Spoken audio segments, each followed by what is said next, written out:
Hello दोस्तों, आज हम फिर अपने नए वीडियो में आपके सामने हाजिर हैं। और जैसा कि बहुत अच्छा रिस्पॉन्स आ रहा है आप लोगों का, वीडियो गजब के आप लोग देख रहे हो, गजब के रिस्पॉन्स दे रहे हो और सारे अच्छे अच्छे क्वेश्चंस को हम ढूंढ के ला रहे हैं। बड़ा मजा आ रहा है, इसी तरीके से पढ़ते रहिए। ये जो हमारा सेगमेंट है, इसमें क्वेश्चन नंबर आपका 100 से 150 तक रहेगा, है ना।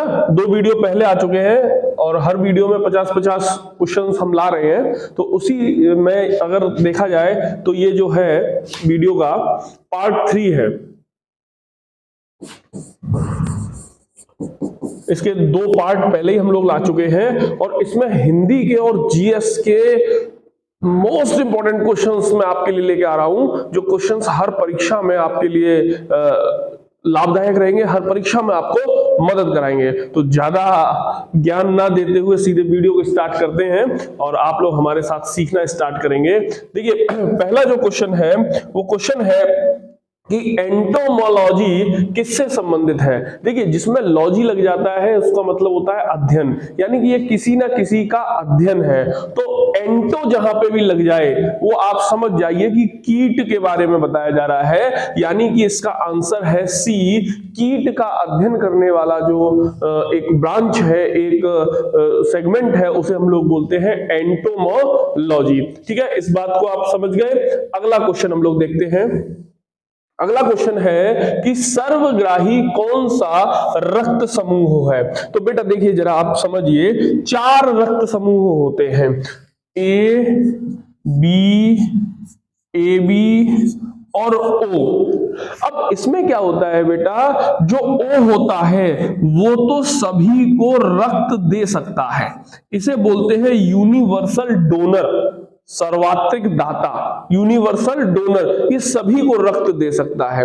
लेकिन एबी जो होता है ये यूनिवर्सल रिसिप्टर होता है, यूनिवर्सल रिसिप्टर होता है, ये किसी से भी ब्लड ले सकता है। ए वाले को ही देगा, ए वाले से ही लेगा। बी, ये भी बी से ही लेगा और बी को ही रक्त देगा। बट ए बी जो है ये सभी से ले सकता है और ओ जो है वो सभी को दे सकता है। ठीक है ना। तो क्वेश्चन क्या है, सर्वग्राही कौन सा समूह है। ग्राही मतलब रिसिप्टर, सबसे लेने वाला। इसका आंसर हो गया हमारा सी। ए बी ब्लड ग्रुप जो है वो क्या है, सर्वग्राही है, सभी को ब्लड देने वाला है। चलिए अगला हम लोग देखते हैं।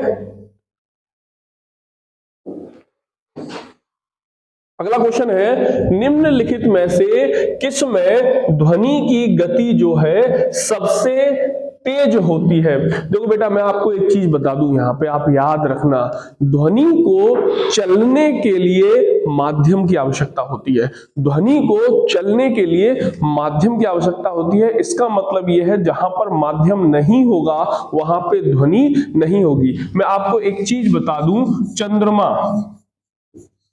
अगर चंद्रमा पर 2 व्यक्ति आपस में बात कर रहे हैं तो उन्हें किसी की आवाज नहीं सुनाई देगी, एक दूसरे की आवाज नहीं सुनाई देगी, क्योंकि चंद्रमा पर माध्यम नहीं होता है। यहीं से निकल के आया कि निर्वात में ध्वनि की चाल कितनी होती है। तो निर्वात में ध्वनि की चाल होती है 0 मीटर पर सेकंड, यानी कि निर्वात में ध्वनि नहीं गमन कर सकती है। अब बात आती है वायु की।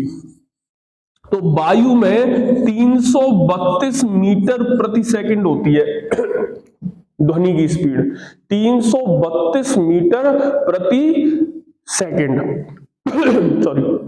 इसी प्रकार अगर हम बात करें जल की, तो जल में और स्पीड बढ़ जाती है, 1493 मीटर प्रति सेकंड हो जाती है। कितनी हो जाती है, 1493 मीटर प्रति सेकंड। अब हम बात अगर करें लोहे की, काय की बात कर रहे हैं, हम बात कर रहे हैं लोहे की, तो यहां पर स्पीड होती है 5130 मीटर प्रति सेकंड। ये देख लिया आपने। तो निर्वात में कोई स्पीड नहीं होती, यानी ये आंसर नहीं होगा हमारा। लोहे की स्पीड हम लोग देख सकते हैं 5130 मीटर प्रति सेकंड। पानी की स्पीड, जल में स्पीड हमारी 1493 होती है। और वायु में जो स्पीड होती है 332 मीटर प्रति सेकंड होती है। इस हिसाब से हमारा आंसर क्या हो गया, सबसे तेज गति कहां होती है, लोहे की। याद रखिए यहां पर अगर स्टील होता तो वह आंसर और सही हो जाता, क्योंकि ध्वनि की सर्वाधिक गति जो होती है वो स्टील में होती है, ठीक है ना, इस्पात में होती है। समझ गए आप मेरी बात को? अच्छा, एक चीज और समझिएगा, एक प्रश्न मुझे यहां से याद आ रहा है, क्या मैं आपको बता दूं? हाँ, प्रश्न ये है कि एक व्यक्ति जो कि रेल की पटरी पर सिर रख के सो रहा है, रेल की पटरी पर सिर रखकर सो रहा है, और वहीं थोड़ी दूर पर, मान लीजिए यहां पर सो रहा है वो वहीं थोड़ी दूर पर उस पटरी को सुधारने के लिए उस पर हथौड़ा बजाया जा रहा है, पटरी पर, है ना, यहां पे मान लीजिए पटरी पर हथौड़ा बजाया जा रहा है, तो हथौड़े की चोट की आवाज इस व्यक्ति को कितनी बार सुनाई देगी? तो ऐसा प्रश्न ये पीसीएस वगैरह में बहुत पूछा जाता है प्रश्न, तो मैं आपको बता दूं, इस व्यक्ति को आवाज सुनाई देगी 2 बार। कैसे? मैं आपको बता दूं कैसे। एक तो ये रेल की पटरी जो है वो क्या है, ठोस स्टील की है, लोहे की नहीं होती रेल की पटरी, लोहा जैसा दिखता है वो स्टील होता है लेकिन, ठीक है ना, तो स्टील में सबसे तेज चाल होगी, तो जैसे ही हथौड़ा यहां पर पड़ेगा तो तत्काल आवाज पटरी के माध्यम से उसके कान में जाएगी, टन, ठीक है, पहली आवाज।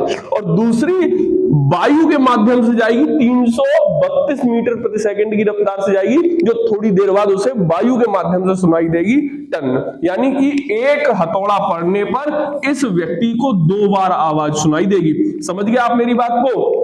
अब देखिए एक प्रश्न और उठता है, वह प्रश्न ये होता है कि अगर आसमान में बिजली चमकती है या तड़कती है तो पहले ध्वनि सुनाई देगी या पहले वो चमक दिखाई देगी? देखिए जब भी बिजली चमकती है तो पहले हम लोगों को चमकती हुई दिखाई देती है, उसके कुछ सेकंड, कुछ अंतराल बाद हमें उसकी आवाज सुनाई देती है। क्यों? क्योंकि प्रकाश की गति जो होती है वह ध्वनि की गति से ज्यादा तेज होती है, इसलिए जब वो एक साथ प्रक्रिया वहां पर होती है तो पहले हमें प्रकाश स्पीड में चलता है तो प्रकाश दिख जाता है, और बाद में ध्वनि आती है तो ध्वनि दिखती है। तो इन सारी चीजों को आप ध्यान में रखिए, यहां से आपको प्रश्न मिल जाएंगे। क्वेश्चन है, मलेरिया से कौन सा अंग प्रभावित होता है? देखो बेटा याद रखना, मलेरिया जो होता है वो लेडी एनाफिलीज से होता है ना। एक मच्छर होता है जिसे मादा एनाफिलीज बोलते हैं, ये मच्छर होता है।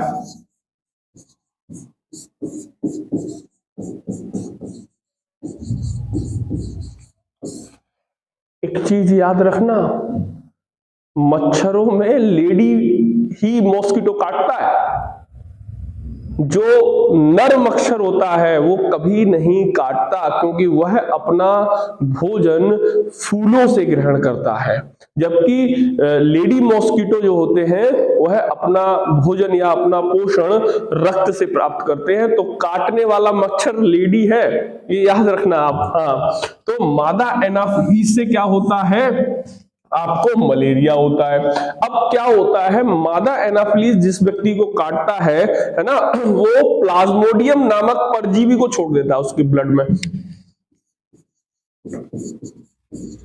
प्लाज्मोडियम नामक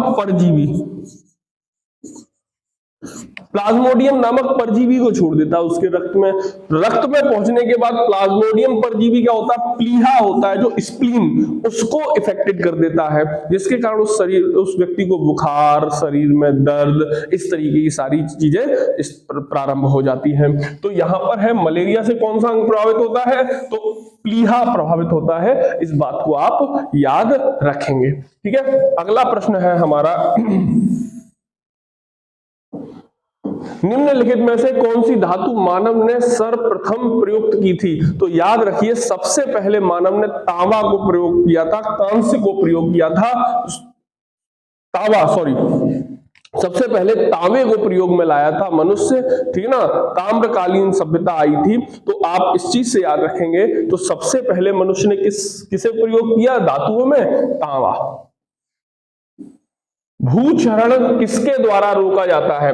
भूक्षरण का मतलब होता है मिट्टी का कटाव एक स्थान से दूसरे स्थान पर होता है, इसे किसके द्वारा रोक सकते हैं? तो देखो बेटा, इसका सबसे अच्छा उपाय जो है वो है वृक्षारोपण। अगर आप वृक्षारोपण करेंगे तो वृक्ष की जड़ें जो होती हैं वो भूमि की मृदा को वहीं बांधे रखती हैं, जिससे उसका क्षरण नहीं हो पाता है और भूक्षरण रुकता है। तो इसका सबसे अच्छा जो उपाय है वो क्या है?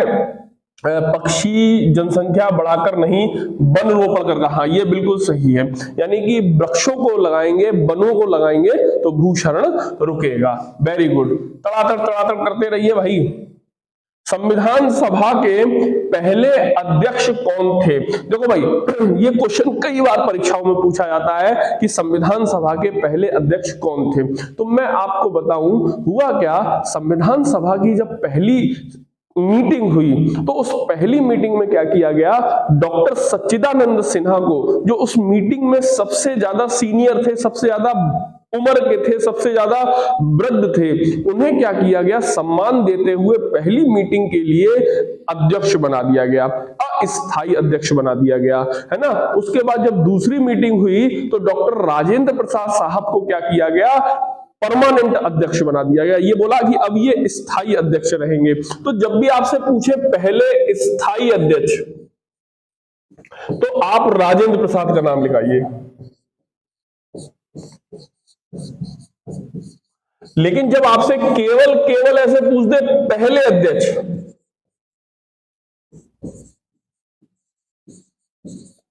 तो भाई स्थायी और अस्थायी तो पूछ नहीं रहा, वो डायरेक्ट कह रहा है पहले अध्यक्ष, तो आपके होंगे डॉक्टर सच्चिदानंद सिन्हा।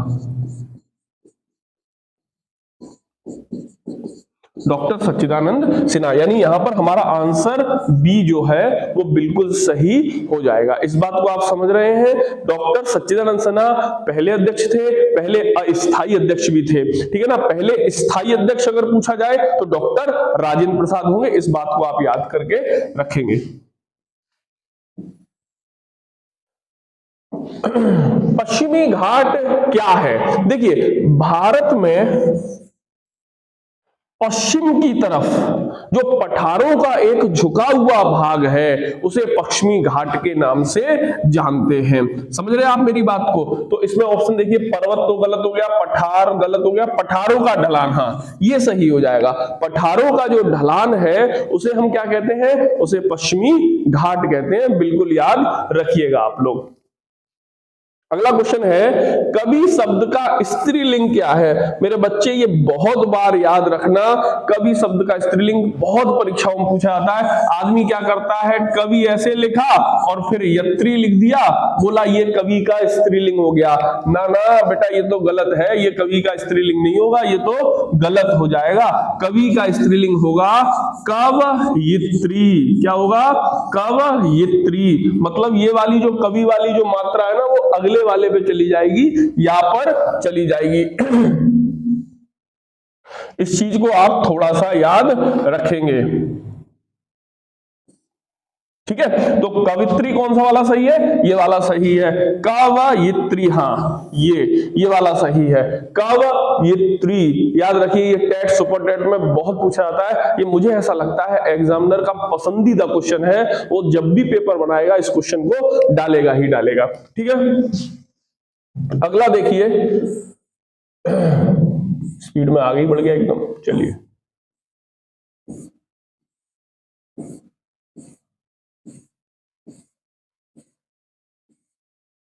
ये कवित्री हो गया था।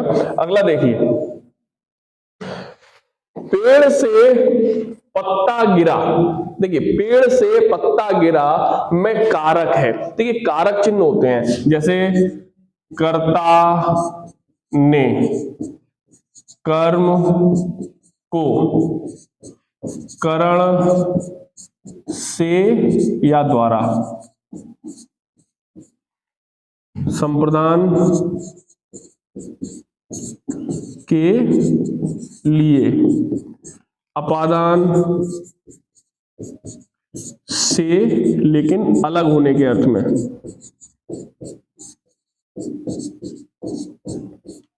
ठीक है ना। कर्ता ने कर्म को कर्ण से, संप्रदान के लिए, अपादान से अलग होने के अर्थ में, संबंध का की के ना नी ने। अधिकरण मैं पे पर संबोधन हे अरे इत्यादि। अब देखिए ये कह रहा है कि पेड़ से पत्ता गिरा।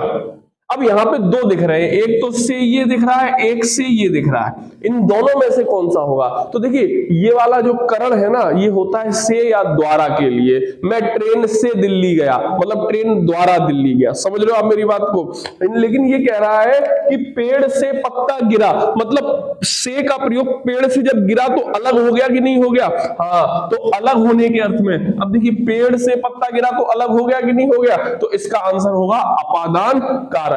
ऐसे मैं आपको बता दूं, चूहा बिल से भागा, चूहा बिल से भागा, तो देखो चूहा बिल से भागा तो अलग हो गया कि नहीं हो गया? तो इसमें भी क्या होगा? अपादान होगा। पेड़ से फल गिरा, क्या होगा? अपादान होगा। मैं ट्रेन से कूदा, ट्रेन से कूदा तो क्या होगा? अपादान। लेकिन मैं ट्रेन से दिल्ली गया तो क्या होगा?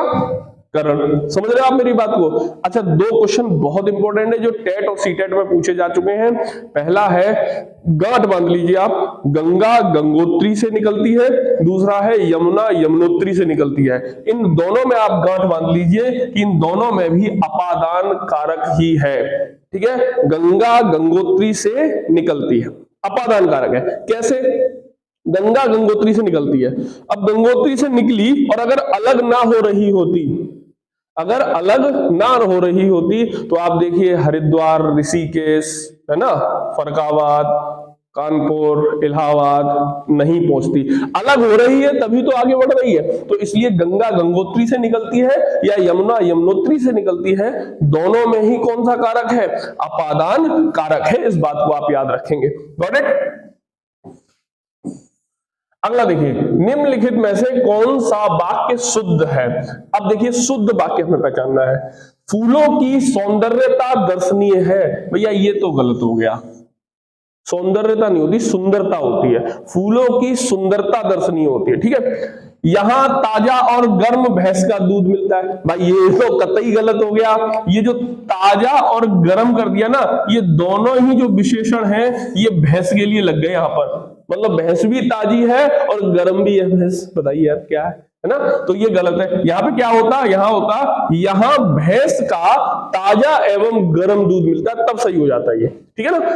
तो ये भी गलत हो गया, ये भी गलत हो गया। उसे मृत्युदंड की सजा मिली। बेटा जब मृत्युदंड कह दिया तो सजा लगाने का कोई मतलब ही नहीं है। यहाँ पे मृत्युदंड भी अपने आप में पूरी बात हो गई, फिर सजा क्यों लगा दिया? कहना था तो ये कह सकते थे उसे मृत्युदंड मिला, बस बात खत्म। यानी कि यहाँ पे तो तीनों ही गलत है। चौथा देखते हैं, ऊपर के वाक्यों में कोई शुद्ध नहीं, बस यही वाला सही है। चारों में कोई भी वाक्य क्या है? शुद्ध नहीं है। चारों वाक्य जो है वो गलत है। बहुत गजब का पढ़ा रहा हूं मैं आपको। लाइक करना पड़ेगा, शेयर भी करना पड़ेगा, इस बात को आप मान लो। हाँ, खटाक से लगा दो स्टेटस एकदम व्हाट्सएप पे, ईस्ट और west, Vivek sir is the best, ऐसा करके कुछ लगाओ बढ़िया लिख के।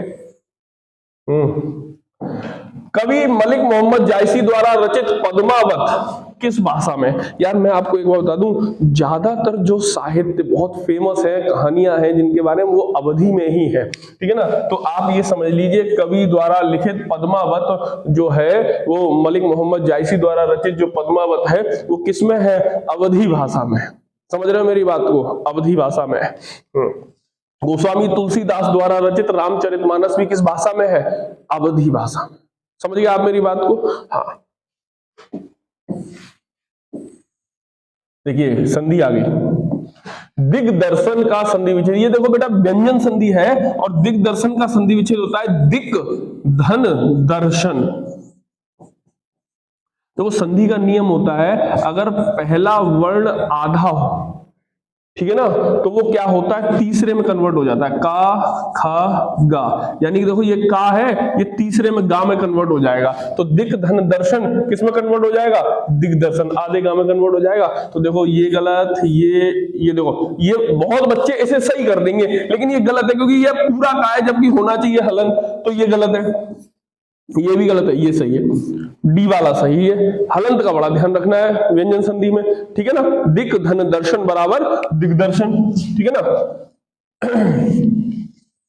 शुद्ध वर्तनी छाटिए, देखो मेरे लालाओं ये बहुत पूछा जाता है।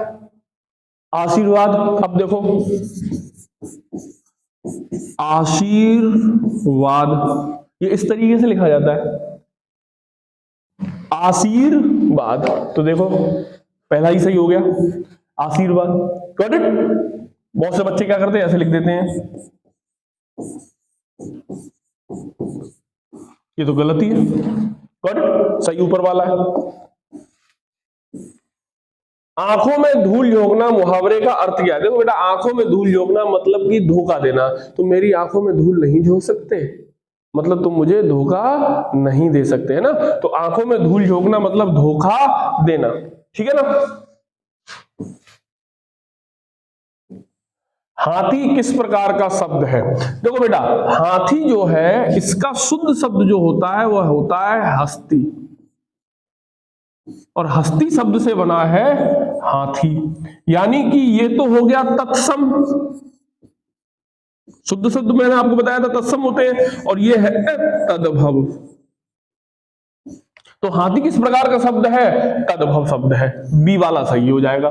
हाथी किस प्रकार का शब्द है, तद्भव शब्द है, बी वाला जो है बिल्कुल सही हो जाएगा, एकदम रट डालो। कितना बढ़िया क्वेश्चन आ गया आपके सामने, ओ भाई तू क्यों खुल रहा है।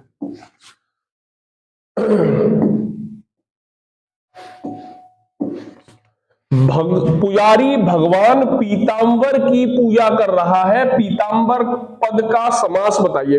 देखिए जब कोई एक शब्द किसी विशेष को इंगित करे, किसी विशेष के बारे में बताए, तो वहां पर बहुब्रीहि समास होता है। यहां पे पीतांबर का अर्थ है पीले हैं जिसके अंबर, अर्थात श्री कृष्ण। यहां पे पीतांबर का क्या अर्थ है, पीले हैं जिसके अंबर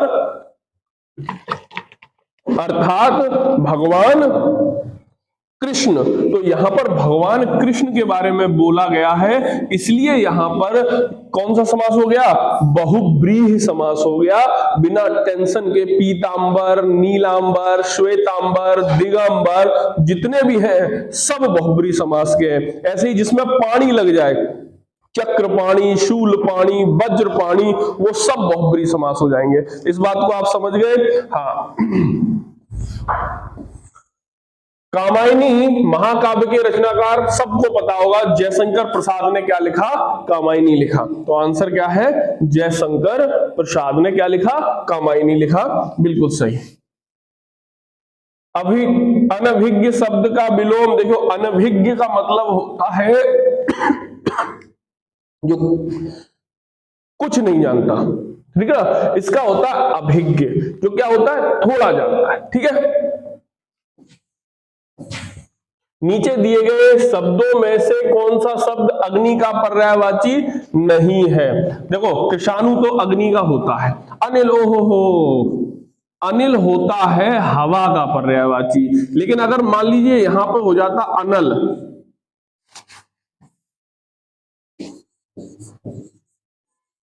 तो ये हो जाता अग्नि का, लेकिन ये अनिल क्या है, ये किसका पर्यायवाची है, ये हवा का पर्यायवाची है। प्रश्न क्या है, नीचे दिए गए शब्दों में कौन सा शब्द अग्नि का पर्यायवाची नहीं है, तो आपका आंसर क्या सही हो जाएगा, बी सही हो जाएगा। हुताशन होता है, बहन होता है, ठीक है, तो ये आप याद रख लीजिए। अनल क्या हो, किसका पर्यायवाची है, आग का पर्यायवाची है, लेकिन अनिल नहीं है, मात्रा का अंतर है।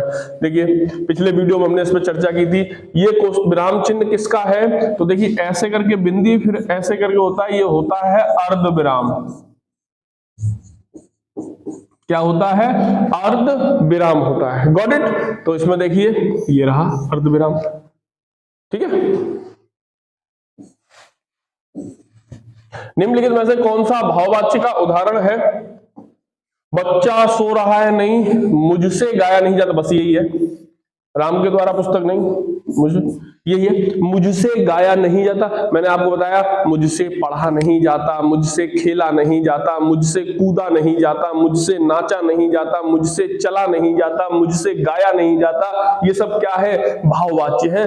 रट डालिए सुपर टेट में, ऐसे क्वेश्चन आते ही आते हैं, यूपी ट्रिपल एससी में भी आते हैं और यूपी पुलिस में भी आते हैं। भारतीय नौसेना में सर्वोच्च स्थान पर कमीशन्ड अधिकारी कौन सा होता है? देखो भैया, एडमिरल जो होता है वो सर्वोच्च कमांडिंग ऑफिसर होता है नौसेना का, ठीक है ना। तो देखिए, जनरल तो स्थल सेना का सबसे बड़ा होता है, एयर चीफ मार्शल होता है वायुसेना का, ठीक है ना। और आपका एडमिरल जो होता है वो किसका होता है? वो नौसेना का सबसे बड़ा अधिकारी होता है। भारतीय सरकार ने इन तीनों सेनाओं में कोऑर्डिनेशन बिठाने के लिए, इन तीनों, पहले क्या होता था, ये तीनों सेनाएं जो थी वो अपने आप को सुप्रीम साबित करने के लिए थोड़ा सा अपना एक अलग वजूद रखने के लिए थोड़ा सा इनमें आपस में मतभेद रहता था। भारत सरकार ने इस बात को देखा, संसद ने इसको ध्यान में रखते हुए इन तीनों सेनाओं का कोऑर्डिनेशन बनाने के लिए एक नया पद बनाया जिसे बोलते हैं सीडीएस। क्या बोलते हैं? सीडीएस, ठीक है ना, चीफ ऑफ डिफेंस स्टाफ। इसका प्रमुख कार्य ये होता है, ये जनरल रैंक का अधिकारी होता है, इसका प्रमुख कार्य ये होता है, ये तीनों सेनाओं के बीच में क्या करेगा? कोऑर्डिनेशन बिठा लेगा। आपके लिए क्वेश्चन ये है कि वर्तमान में सीडीएस कौन है, उनका आपको नाम बताना है। Got it? वर्तमान के सीडीएस का आपको नाम बताना है, ठीक है। हाँ, पिछला एक प्रश्न मैंने आपसे पूछा था, कौन सा पूछा था पिछले वीडियो में? एक प्रश्न कोई बता पाएगा? मैं बताता हूं क्या पूछा था। जलियांवाला बाग हत्याकांड में जो एक बच्चा था जिसने आगे चल के जनरल डायर को मारा, उसका नाम क्या था? तो बहुत से बच्चों ने इसके उत्तर दिए और ज्यादातर बच्चों ने सही उत्तर दिए। जी हाँ, उस बच्चे का नाम था ऊधम सिंह, ठीक है। इसका आंसर मैं आपको अगले वीडियो में बताऊंगा। आप लोगों को कमेंट करना है सीडीएस, वर्तमान के सीडीएस का नाम क्या है। भारत के संविधान के किस अनुच्छेद के अधीन राज्यों के राज्यपाल को अध्यादेश जारी करने की शक्ति प्राप्त है? देखिए, अध्यादेश क्या होता है सबसे पहले आप समझिए। अध्यादेश को इंग्लिश में बोलते हैं ऑर्डिनेंस, ठीक है। अध्यादेश वह कानून या वह नियम होता है जो बिना कानूनी प्रक्रियाओं को अपनाए हुए पारित कर दिया जाता है। राष्ट्रपति और राज्यों के संदर्भ में राज्यपाल को अध्यादेश जारी करने की जो है वो शक्ति है। अगर हम बात करें राष्ट्रपति की, तो राष्ट्रपति अध्यादेश जारी कर सकता है 1, 2, 3 आर्टिकल 123 के तहत। और वहीं अगर हम राज्यपाल की बात करें तो राज्यपाल जो है 213 के तहत क्या है? आर्टिकल को जारी, अध्यादेश को, ऑर्डिनेंस को जारी करने की शक्ति रखता है। अब देखिए, मिलता जुलता भी है, आपको बस 2 को उठा के इधर ले आना है, आपका राज्यपाल का बन जाएगा। राष्ट्रपति को सीधा है 1, 2, 3 और राज्यपाल का 2, 1, 3। Got it? किस गुरु ने आदि ग्रंथ संकलित किया था? तो ये सबको पता है, गुरु अर्जुन देव ने आदि ग्रंथ संकलित किया था। आदि ग्रंथ जो सिखों का बहुत पवित्र ग्रंथ माना जाता है, उसे संकलित करने का कार्य किसने किया था? गुरु अर्जुन देव ने किया था।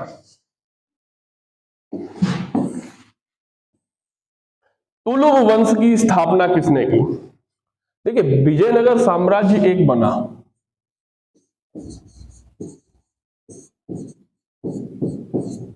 इसके 4 प्रमुख वंश हुए। पहला वंश हुआ संगम वंश, इसकी स्थापना की हरिहर एवं बुक्का ने। ये दोनों भाई भाई थे। दूसरा वंश बना सुलभ वंश,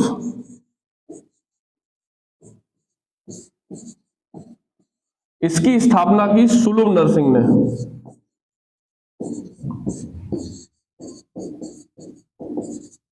तीसरा वंश बना तुलुव वंश, इसकी स्थापना की वीर नरसिंह ने। और चौथा वंश बना आरविडू, इसकी स्थापना की तिरुमल ने। ये चार जो वंश थे वो विजयनगर साम्राज्य के प्रमुख वंश थे। याद रखिए, इन सभी में जो सबसे फेमस या सबसे शक्तिशाली रहा वह रहा आपका तुलुव वंश। 1505 ईस्वी से लेके 1570 ईस्वी तक ये रहा। 1505 से 1570 ईस्वी तक ये रहा वंश। मैं आपको बता दूं, इस वंश का सबसे प्रतापी शासक था कृष्णदेव राय। कौन था? कृष्णदेव राय। इसके दरबार में अष्टदिग्गज थे, जिनमें पिदन्ना, तेनाली रमन, इन सब के नाम आते हैं। अष्टदिग्गज कौन थे? तमिल के 8 कवि थे, 8 विद्वान थे। याद रखिए, जब 1526 ईस्वी में बाबर भारत आया ना, तो बाबर ने अपनी जो बाबरनामा लिखा, उसमें बाबर ने कहा कि जिस समय मैं भारत में प्रवेश कर रहा था उस समय केवल मुझे 2 शासकों से डर था। एक तो मेवाड़ के राजा, ठीक है ना, और दूसरे ये कृष्णदेव राय। तो आप समझिए कितना शक्तिशाली शासक होगा कृष्णदेव राय, ठीक है ना। बड़ा विद्वान शासक था। अमुक्त माल्यद, जामवती कल्याणम, इस तरीके की इसने पुस्तकें लिखी, ठीक है ना। बहुत प्रसिद्ध शासक था। तो तुलुव वंश का संस्थापक पूछा गया, तुलुव वंश का, तो तुलुव वंश का संस्थापक था वीर नरसिंह। तुलुव वंश का संस्थापक कौन था? वीर नरसिंह, ठीक है। चलिए, पहली बार भारत पर आक्रमण करने वाला मुस्लिम कौन था? गुरु, पहली बार भारत पर जो आक्रमण करने वाला मुस्लिम था उसका नाम था मोहम्मद बिन कासिम। इसने 712 ईस्वी में भारत पर आक्रमण किया था। 712 ईस्वी में भारत पर शासन किया था। उस समय भारत का शासक जो था वो दाहिर था। कौन था? दाहिर था। ये हिंदू शाही शासक था। ये हिंदू शाही शासक था और इसने दाहिर को परास्त कर दिया था। भारत पर शासन की इसने भारत पर सबसे पहले आक्रमण किया था। भारत पर सबसे पहले सफल आक्रमण करने वाला शासक था मोहम्मद बिन कासिम। Got it? निम्नलिखित देशों में से किस एक के देशों में भूमध्य रेखा गुजरती है? तो आप सबको पता है भूमध्य रेखा 0 डिग्री है। वह क्या करती है? पृथ्वी को बीच से काटती है। तो भूमध्य रेखा जो है आपकी वो ब्राजील, जाम्बिया, मलेशिया से तो नहीं जाती, तो गलत हो गया। कोलंबिया, केन्या, इंडोनेशिया, यही सही है। यही इन तीनों देशों से जाती है। मैं आपको दिखा देता हूं भूमध्य रेखा का। ये देखिए, जो 0 डिग्री है ना, ये आपकी भूमध्य रेखा है, ठीक है ना। तो ये देखिए, इधर इक्वेडोर है, कोलंबिया है, ब्राजील है, साओ टोम, गैबन, है ना, कॉन्गो गणराज्य, Congo, Uganda, Somalia, Kenya, Maldives, Indonesia, ये सारे देश, किरिबाती, ये सारे जो देश हैं वो 0 डिग्री पर स्थित है, भूमध्य रेखा पर स्थित है। ज्यादा डिटेल में पढ़ने के लिए आप हमारे वीडियो देख सकते हैं, जिनमें हमने एक एक चीज बड़ा डिटेल से पढ़ाई है, जिनमें एक एक चीज बड़ा विस्तार से बताइए। अभी तो हम लोग क्वेश्चन आंसर कर रहे हैं, जो हम लोग थ्योरी कराते हैं, जो हम लोग कॉन्सेप्ट कराते हैं, बिल्कुल निःशुल्क है बच्चों के लिए। वो बड़ा एक एक चीज बड़े प्यार से हमारे जितने भी स्टूडेंट आप देखेंगे, किसी से भी आप सुन सकते हैं, बड़ा आसानी से वो बताते हैं, ठीक है ना। एक क्वेश्चन भी नहीं बचता। ठट्टेगढ़ पक्षी अभ्यारण्य कहाँ है? देखो नाम से ही लग रहा है कोई साउथ का है, तो ये केरला में है। कहाँ है? केरला में है। कहाँ है? केरला में है। ये याद कर लेंगे हम लोग, ठीक है ना। ठट्टेगढ़ पक्षी अभ्यारण्य कहाँ है? केरला में। ये बहुत ज्यादा बड़ा नहीं है, केवल 25 वर्ग किलोमीटर में फैला हुआ है, किलोमीटर स्क्वायर में फैला हुआ है बस, ठीक है ना। इस बात को आप लोग याद रखेंगे। निम्नलिखित में से कौन सा देश कुल क्षेत्रफल की दृष्टि से विश्व में 5वें स्थान पर? देखो गुरु, विश्व में सबसे बड़ा जो देश है वो है रूस। रूस से छोटा है कनाडा, कनाडा से छोटा है चीन, चीन से छोटा है यूएसए, और यूएसए से छोटा है ब्राजील।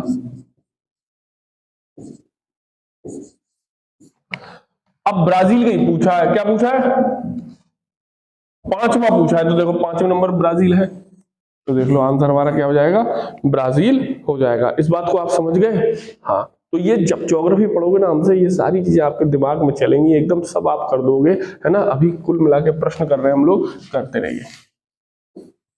सागर की गहराई को मापने के लिए कौन सा उपकरण इस्तेमाल किया जाता है? तो बेटा फेदोमीटर एक जो होता है, याद रखिएगा, फेदोमीटर जो होता है वो सागर की गहराई नापने के लिए प्रयोग किया जाता है। इसे आप याद कीजिए, फेथो से संबंधित जितने भी शब्द होते हैं वो सागर से ही रिलेट होते हैं, तो ऐसे आप भी याद कर सकते हो। तो फेथोमीटर जो होता है वो सागर की गहराई मापने के लिए होता है, बड़ा इंपॉर्टेंट है। विटामिन ई जो है, विटामिन ई से संबंधित कौन सा पदार्थ है?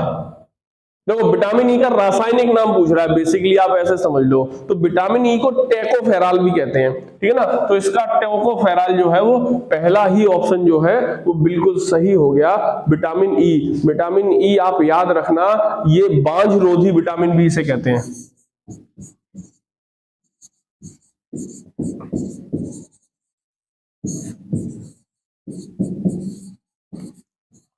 अगर इस विटामिन की कमी हो जाए शरीर में तो नपुंसकता रोग जो है वो उत्पन्न हो जाता है, ठीक है ना। तो विटामिन ई को बांझ रोधी विटामिन भी कहते हैं।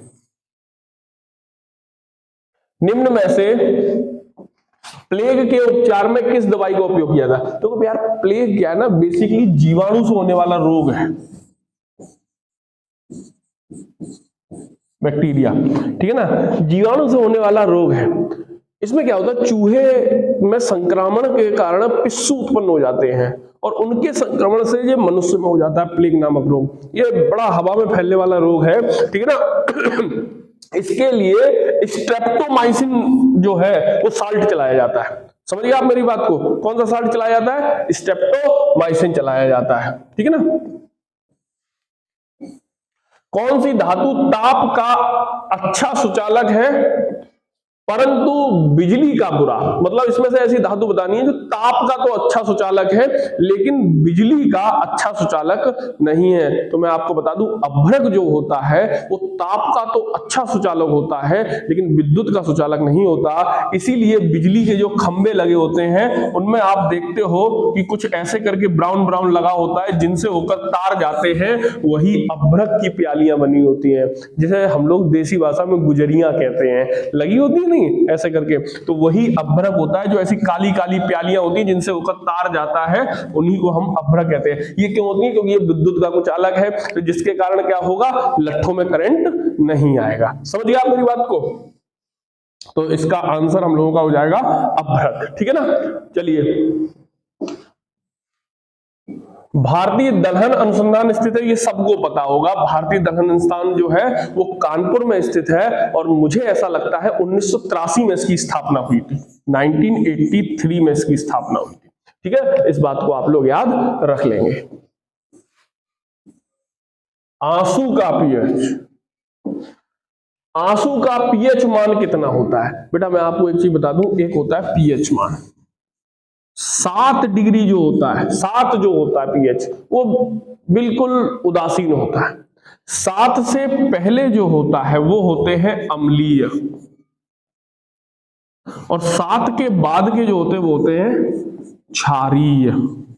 तो आपका जो आंसू होता है वह क्षारीय होता है और 7.4 उसकी जो होती है वो पीएच पर मान होती है। अच्छा, पानी का पूछा जाए तो पानी जो होता है वो एग्जैक्ट 7 होता है, क्योंकि पानी ना अम्लीय होता है ना क्षारीय होता है। ऐसी चीजें जो ना तो अम्लीय है ना क्षारीय है, उनका पीएच मान होता है 7। 7 पे ना तो कोई चीज अम्लीय होती है ना क्षारीय होती है, ठीक है। आंसू का पता चल गया। आंख से छलका आंसू जा टपका शराब में, गाना भी है।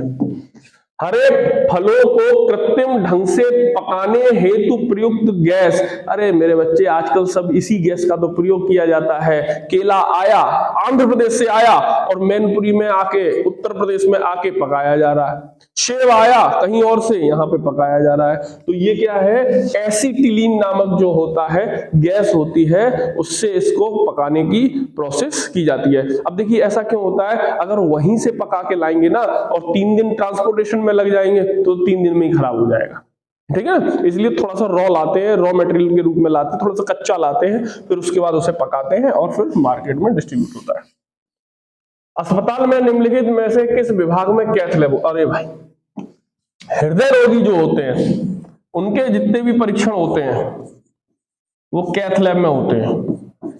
हृदय रोगी जो होते हैं उनके जितने भी परीक्षण होते हैं वो कैथ लैब में होते हैं, और हृदय रोग डिपार्टमेंट को बोलते हैं कार्डियोलॉजी। क्या बोलते हैं? कार्डियोलॉजी। तो इसका संबंध किससे है? देखिए ये वाला है ऑप्शन सी, कार्डियोलॉजी से। कार्डियो का मतलब ही होता है हृदय, इसीलिए हृदय की गति को नापने के लिए जो ग्राफ बनता है उसे बोलते हैं कार्डियोग्राफ। समझ गए आप मेरी बात को? क्या बोलते हैं? कार्डियोग्राफ बोलते हैं। प्याज के छिलके उतारते समय आंसू आते हैं क्योंकि प्याज निष्कासित करता है। भाई बहुत आते हैं, एक बार मैंने भी छीला था, एकदम मजा ही आ गया था, आंखों की पूरी सफाई हो गई, पूरा कचड़ा निकल गया। ठीक है ना? तो प्याज देखो, प्याज के छिलके को इसलिए उतारते समय आंसू आते हैं क्योंकि उसमें सल्फेनिक अम्ल होता है, और वो सल्फेनिक अम्ल जब हमारी आंखों में जाता है तो वो जलन निकालता है, जलन डालता है, और जलन के कारण हमारे आंखों के अंदर एक ग्रंथि होती है लैक्रिमल ग्रंथि, वो सक्रिय हो जाती है, और उस लैक्रिमल ग्लैंड के सक्रिय होने के कारण क्या होता है? आंसू निकलने लगते हैं। तो देखिए ये ओहो भाई, मैं भी अभी मारने वाला था ये पे, ये सल्फोनिक है, गलत है, सही क्या है? सल्फेनिक। कभी कभार इतना अंतर आ जाता है। सल्फेनिक ये वाला बिल्कुल सही है, ठीक है, बी वाला सही है, आप गांठ बांध लीजिए। अगला क्वेश्चन है, समास बताइए भरपेट। देखो बेटा, मैंने पिछले वीडियो में भी बताया था, अभी फिर बता रहा हूं, आ, अति, प्रति, यथा, जथा, हर, यायावर, भर, ऐसे शब्दों से अगर, ऐसे शब्दांश से अगर कोई शब्द शुरू हो रहा है तो वहां शत प्रतिशत अव्ययी भाव समास होगा। ये देखिए अव्ययी भाव समास, क्योंकि अव्ययी भाव समास वह समास होता है जिसका पहला पद उपसर्ग या अव्यय होता है। क्लियर? आ, अति, प्रति, यथा, जथा, हर, यायावर, भर, ये याद कर लीजिए, इनसे अगर कोई भी शब्द शुरू होगा तो वह अव्ययी भाव समास होगा। ठेठ हिंदी का ठाठ किसकी रचना है? देखो बेटा, ठेठ हिंदी का ठाठ जो है रचना अयोध्या सिंह उपाध्याय हरिऔध की है। किसकी है? अयोध्या सिंह उपाध्याय हरिऔध की है, यानी कि आपका जो ऑप्शन है वो बी वाला जो है वो बिल्कुल सही हो जाएगा। ठेठ हिंदी का ठाठ किसकी रचना है? अयोध्या सिंह उपाध्याय हरिऔध की रचना है। तो अगला है, वाक्यांश का एक शब्द बनाइए जिसके हृदय में ममता नहीं है। बेटा जिसके हृदय में ममता नहीं है निर्मम बोलते हैं उसे। क्या बोलते हैं? निर्मम। आंसर ए जो है वो बिल्कुल सही है आपका। इसके हृदय में नहीं है ममता, वह क्या है? निर्मम है। अगला है, सूरदास के गुरु का नाम क्या है? पहले तो आप एक चीज समझ लीजिए, हिंदी में 8 प्रसिद्ध कवियों को अष्टछाप कवि कहा गया। ठीक है ना? क्या कहा गया? अष्टछाप कवि। ये मैंने सब पढ़ाया है, आप लोग देखेंगे तो मिलेगा। अष्टछाप में सूरदास जो थे एक प्रमुख कवि थे। अष्टछाप में सूरदास जो हैं वो प्रमुख कवि हैं, और इनके जो गुरु हैं उनका नाम है बल्लभाचार्य। कहाँ है? क्या नाम है? बल्लभाचार्य। सूरदास की और उनके गुरु की जो मुलाकात हुई थी वो आगरा के निकट हुई थी। इस चीज को भी आप याद रखेंगे। बल्लभाचार्य जो है वो सूरदास के गुरु हैं। जहां वाक्य की गति अंतिम रूप ले ले, विचार के तार टूट जाए, वहां किस चिन्ह का प्रयोग किया जाता है? आपको पता है, जहां वाक्य अंतिम गति ले ले यानी कि समाप्त हो जाए, वहां पे इस तरीके का चिन्ह लगाया जाता है और इस चिन्ह को बोलते हैं पूर्ण विराम। आंसर है आपका डी, पूर्ण विराम। कबीरदास की भाषा कौन सी थी? गुरु याद रखना, कबीरदास ने किसी एक भाषा का प्रयोग नहीं किया। कबीरदास ने अरबी, फारसी, समझ रहे हो आप? अरबी, फारसी, पंजाबी, ब्रज भाषा, पंजाबी, ब्रज, खड़ी बोली, इतनी भाषाओं का, एक आध और होगी तो, इतनी बुंदेलखंडी, इतनी भाषाओं का प्रयोग किया, जिसके कारण इनकी भाषा को पंचमेल खिचड़ी कहा जाने लगा। पंचमेल खिचड़ी, पंचमेल खिचड़ी कहा जाने लगा, और इसी भाषा का अच्छा नाम रख दिया गया सधुक्कड़ी भाषा।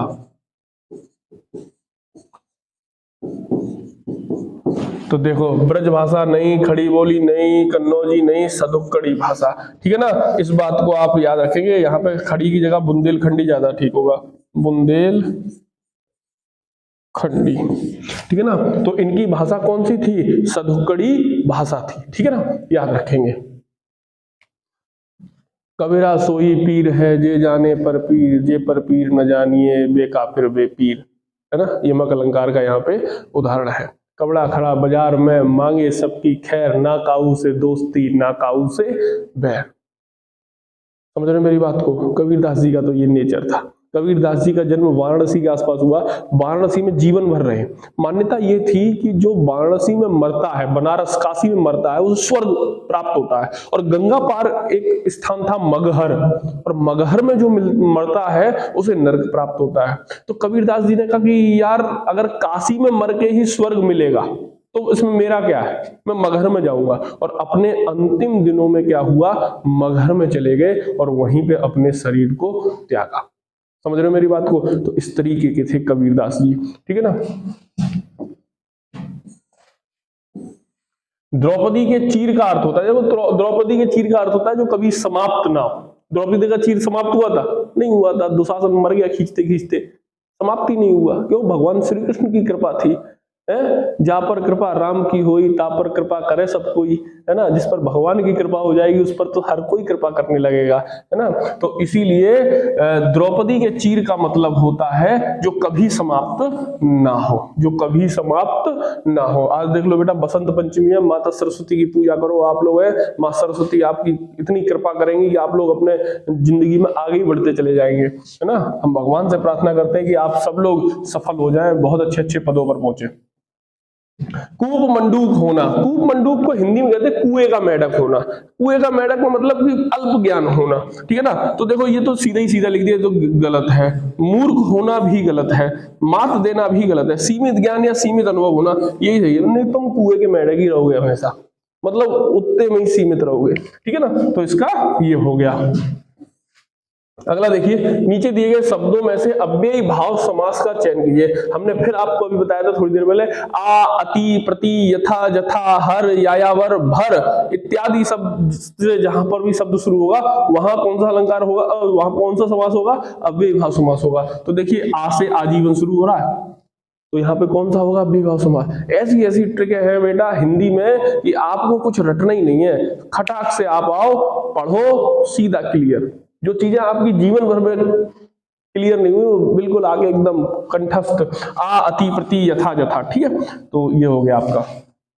अगला क्वेश्चन है, ठीक समय पर आ जाने में कौन सा कारक है। देखो पर, अभी हम लोगों ने कारक चिन्ह लिखे थे, ठीक है ना। पर तो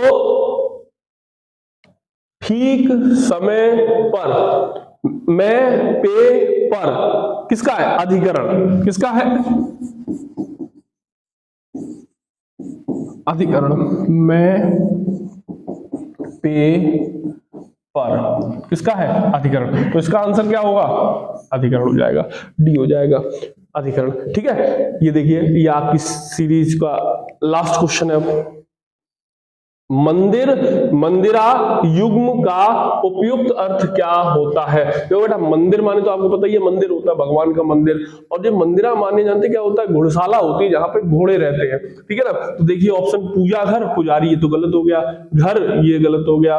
गुफा, ये गलत हो गया। देवालय और अश्वशाला, हाँ ये सही। देवालय माने मंदिर और मंदिरा माने अश्वशाला, घुड़शाला, ये आपका सही हो गया। इस तरीके से आपका कौन सा ऑप्शन सही है, ऑप्शन डी सही है। बेटा मैं आपके लिए चुन चुनकर इंपॉर्टेंट क्वेश्चन ला रहा हूं।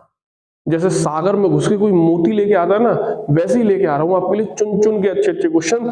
लगे रहिए, करते रहिए और थोड़ा हमें भी सपोर्ट देते रहिए, शेयर करते रहिए, वीडियो को लाइक करते रहिए, सब्सक्राइब करते रहिए। क्योंकि आप अगर ऐसा करते हैं तो हमें बहुत ज्यादा प्रोत्साहन मिलता है, बहुत ज्यादा मोटिवेशन मिलता है और अगले वीडियो को बनाने की क्षमताएं आती हैं, ठीक है बेटा। तो अगले वीडियो के साथ हम लोग फिर बहुत जल्दी मिलेंगे। तब तक के लिए जय हिंद, जय भारत।